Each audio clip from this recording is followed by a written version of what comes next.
Sir ఇప్పుడు Pawan Kalyan YCP వ్యతిరేక vote చీలనివ్వను అంటున్నారు. మీరు వారికి మద్దతు ఏమైనా పలికే ఆలోచన ఉందా? ఎన్నికల్లో ఖచ్చితంగా భాగస్వామ్యం తీసుకుంటాం. ఇప్పుడు ఈ పార్టీ మా కాళ్ల మీదే మేము ఎదుగుతాం. ఇది కాళ్ల మీద ఎదిగే పార్టీ.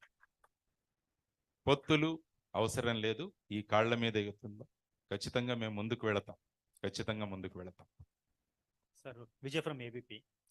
సార్ అవునన్నా కాదన్నా పాలిటిక్స్ అనేది బాగా డబ్బుతో ముడిపడిపోయి ఉన్నది. ఇలాంటి టైంలో అంటే చాలా మంది వచ్చి కూడా సక్సెస్ కాలేకపోతున్నారు. ఒక మాట ఓపెన్ గా చెప్పుకుందాం, జనమే డిమాండ్ చేస్తున్న పరిస్థితి. వాళ్ళే వచ్చి మాకు ఎంత కావాలని అడుగు, అలాంటి పరిస్థితులు మనం చూసాం చాలా చోట్ల. ఇలాంటి పరిస్థితుల్లో మీరు అనుకున్న ఈ వాల్యూస్ తో ఏ మేరకు రాజకీయం చేయగలనని అనుకుంటున్నారు మీరు? నాకు ప్రధానమైన కాన్ఫిడెన్స్ వాల్యూ ఉన్న మీడియా నాతో ఉంది. వాల్యూస్ ఉన్న మీడియా నాతో ఉన్నప్పుడు నేను ఖచ్చితంగా ముందుకు వెళతాను. ఎందుకంటే ప్రజలకు నిజాలు అందించడానికి మీరందరూ కూడా 24 గంటలు సిద్ధంగా ఉంటారు. ఎక్కడ ఈ విధమైన వాల్యూ లేని రాజకీయాలు చేస్తారో వాళ్ళను బయటికి తేవడానికి మీరు అహర్రాత్రులు 24 గంటలు మీరు పనిలో ఉంటారు. మీలాంటి మీడియా మాతో ఉన్నందున డబ్బు అవసరం లేదు. రాజకీయాలు చేయాలంటే డబ్బులు కావాలి. రాజనీతిని మనం చేయాలంటే డబ్బు అవసరం లేదని నేను అనుకుంటాను. ఆ విధంగా నిలబడుతుంది జై భారత్ నేషనల్ పార్టీ. మీరున్నారనే నా కాన్ఫిడెన్స్. సార్ ఇప్పుడు మీరందరూ ఉన్నారనే నా ఆత్మవిశ్వాసం.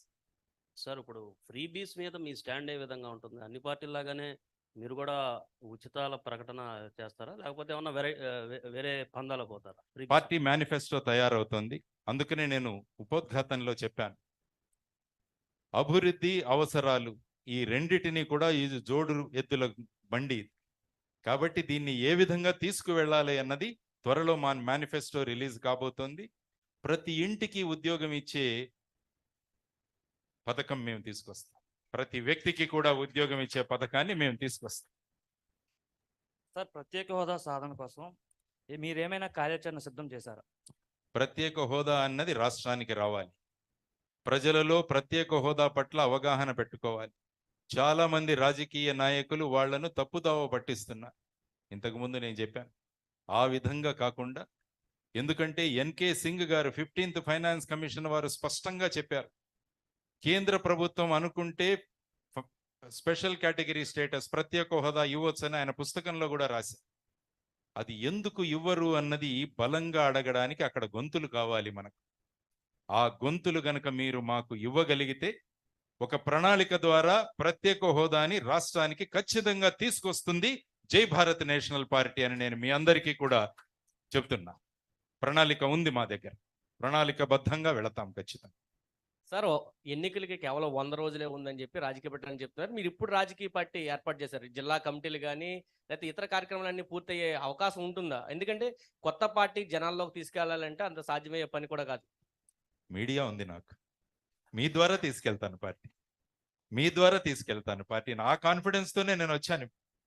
మీరున్నారు నా పక్కన అన్నది ఎప్పుడు కూడా నేను అనుకుంటాను. కాబట్టి 100 రోజులు కూడా చాలా ఎక్కువే మనకి. మీరుండండి మాతో, మీరున్నారనే నమ్మకం కూడా నాకు. సార్, మీ ఎజెండా చెప్పారు ఇప్పుడు వరకు, అలాగే జెండా కూడా మీరు అంటే బహుశా అదే కావచ్చు, ఆ జెండాలో కూడా మీ ఫోటో ఉంది అందులో. అంటే జెండా అంతా మీదేనండి? ఒక ఫేజ్తో మనం ముందుకు వెళ్ళాలి. ప్రస్తుతానికి చేసుకున్న అజెండాలో ముందుకు వెళతాం. ఎందుకంటే మొత్తం రాష్ట్రం అంతా తిరిగాను నేను, ప్రజలకు సుపరిచయం. ఆ విధంగా మీరు అన్నారు 100 రోజులే ఉంది కదా అన్నది, కొత్త మార్గాలు వెతకాలి. ఇందులో ఇదొక మార్గం.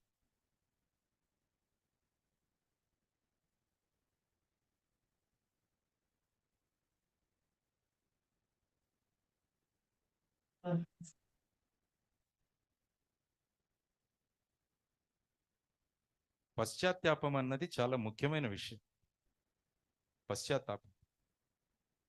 పశ్చాత్తాపం లేకుంటే రామాయణం ఉండేది కాదు. వాల్మీకి పశ్చాత్తాపడ్డాడు.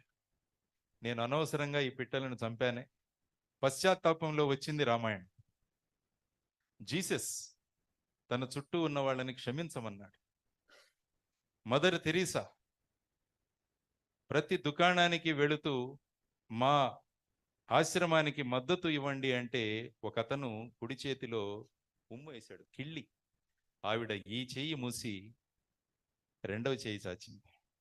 కాబట్టి పశ్చాత్తాపంతో వచ్చే వాళ్ళు ఉంటే చూస్తాం, అది పార్టీ డిసైడ్ చేస్తుంది, పార్టీ నిర్ణయిస్తుంది. కానీ అవినీతి లేని పాలన అందించే బాధ్యత నాది, మా జై భారత్ నేషనల్ పార్టీ.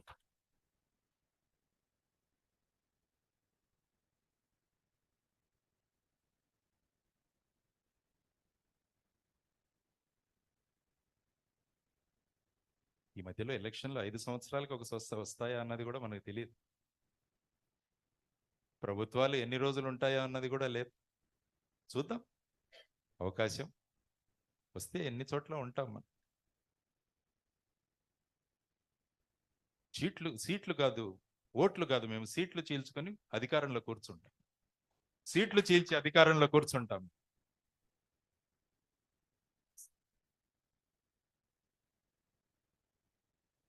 జై భారత్ నేషనల్ పార్టీ, పార్టీ పేరే జై భారత్ నేషనల్ పార్టీ.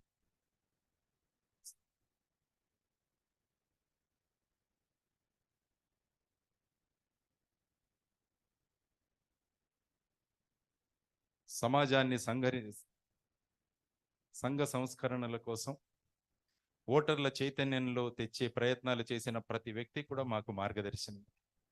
కాబట్టి వారు చూపిన బాటలో ముందుకు వెళతాం, ఇంకా ముందుకు వెళతాం. ఇదే ప్రయోగం ఢిల్లీలో ఆమ్ ఆద్మీ పార్టీ వచ్చింది, సక్సెస్ అయింది. అయితే అక్కడ విద్యావంతులైన ఓటర్లు ఉన్నారు. ఆంధ్ర రాష్ట్ర పరిస్థితి చూస్తే అలా లేదు. మరి మీలాంటి విద్యావంతులు వచ్చినప్పుడు రూరల్ ఏరియా మీడియా ఉంది నాతో, మీరు తీసుకెళ్తారు నన్ను, మీరు తీసుకెళ్ళబోతున్నారు నన్ను. మీడియా చైర్మన్లు ఎప్పుడూ కూడా ఇది అవ్వదు అనుకుంటారు. కాబట్టి వాళ్ళు ప్రజలను ఎడ్యుకేట్ చేయడానికి ఉంటారు. కాబట్టి ఆ విధంగా ముందుకెళ్దాం అందరం కలిసి. Congratulation sir. ఆర్ఎంపీ ఎంపీల మీద, గ్రామీణ వైద్యుల సమస్యల మీద మీ అభిప్రాయం? గత 75 సంవత్సరాల నుంచి దీనికి శాశ్వత పరిష్కారం కాలేదు. చాలా సభల్లో తమ అభిప్రాయాన్ని చాలా సందర్భాల్లో చెప్పడం జరిగింది. ఈ విషయంగా ఒకసారి మీ అభిప్రాయం తెలుసుకోవాలి. మా వెబ్సైట్ ద్వారా, మా ప్రజా సంపర్కం ద్వారా ప్రతి ఒక్క అసోసియేషన్ యొక్క సమస్యలేంటి, పరిష్కారాలేంటి అన్నది తెలుసుకొని అవన్నీ కూడా త్వరలో వస్తున్న మా మేనిఫెస్టోలో పొందుపరుస్తాం. బ్రహ్మాండమైన సేవలు అందిస్తున్నారు గ్రామీణ ప్రాంతంలో. దాన్ని ఇంకా ఏ విధంగా దాన్ని ముందుకు తీసుకువెళ్లాలన్నది జై భారత్ నేషనల్ పార్టీ ఖచ్చితంగా ఆలోచిస్తుంది. ఓకేనండి. నాకు 2 క్వశ్చన్స్ ఉన్నాయండి.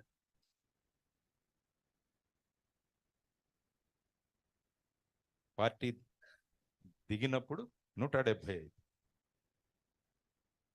మీరు నావి ప్రధానంగా 2 ప్రశ్నలు అండి. మీరు ఈ పార్టీ పెట్టడానికి ఇన్స్పిరేషన్గా ఎవరిని ఎన్నుకున్నారు? ప్రజల యొక్క కాంక్షలే దీనికి ఇన్స్పిరేషన్. ఇది పెట్టిన పార్టీ కాదు, ఇది పుట్టిన పార్టీ అని చెప్పాను. ప్రజల యొక్క కాంక్షల నుంచి పుట్టిన పార్టీ. పెట్టిన పార్టీలు ఎక్కువ రోజులు ఉండవు, పుట్టిన పార్టీలు శాశ్వతంగా ఉంటాయి. ఆ విధంగా చేసిన పార్టీ. బీజేపీతో మీరు ఇంతకు ముందర జాయిన్ అవ్వడానికి ప్రయత్నం చేసినట్టుగా